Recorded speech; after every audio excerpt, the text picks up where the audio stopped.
Dr.Alaa stood confidently at the podium, ready to delve into the intricacies of behavior-based safety, BBS. The evolution of behavior-based safety is a fascinating journey that began in the early 20th century with the work of renowned psychologist B.F. Skinner, he began. Skinner's research on operant conditioning laid the groundwork for understanding how behavior can be influenced by its consequences, explained Dr. Zidan. Over the years, this concept was adapted and refined, ultimately leading to the development of BBS as we know it today, he continued. BBS is built upon the foundations of observation, feedback, and positive reinforcement, Dr. Zidan noted. However, implementing BBS is not without its challenges and barriers, he added, shifting the focus of his discussion.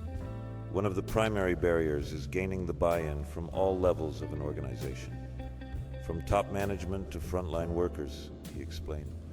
Today, I am thrilled to introduce our latest case study that showcases a successful BBS implementation in a high-risk industry, Dr. Zidan announced.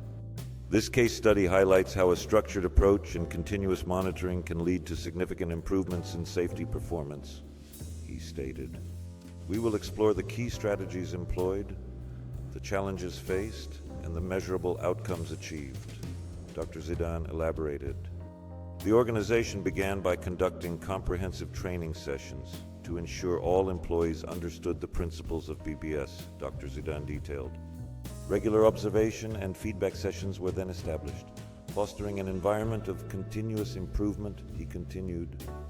Management also played a crucial role by demonstrating commitment and actively participating in BBS activities, Dr. Zidan highlighted.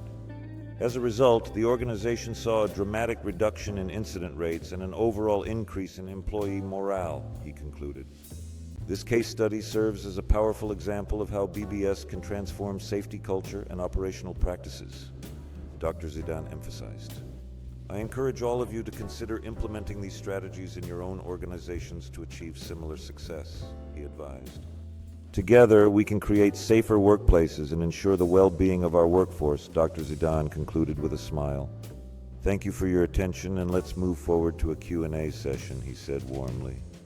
As the first hand went up, Dr. Zidan nodded encouragingly and said, yes, please, go ahead with your question. The participant stood up and asked, what were the biggest challenges you faced implementing BBS in such a high-risk environment? Dr. Zidan responded, the biggest challenges were overcoming initial resistance from employees and ensuring consistent application of BBS principles.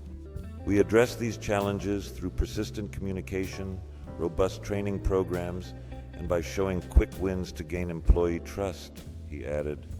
Ultimately, the key was to create a culture where safety became everyone's responsibility, Dr. Zidan explained. By empowering employees and involving them in the safety process, we saw a significant improvement, he said proudly. Does that answer your question? Dr. Zidan asked, looking towards the participant.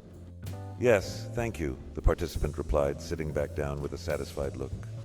Let's take the next question, Dr. Zidan said, scanning the room for another raised hand.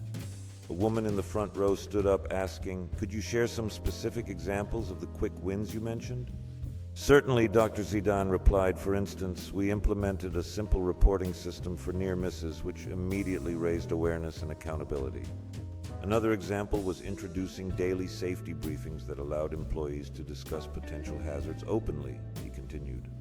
These initiatives helped foster a proactive safety culture, leading to a noticeable reduction in incidents, Dr. Zidan stated confidently.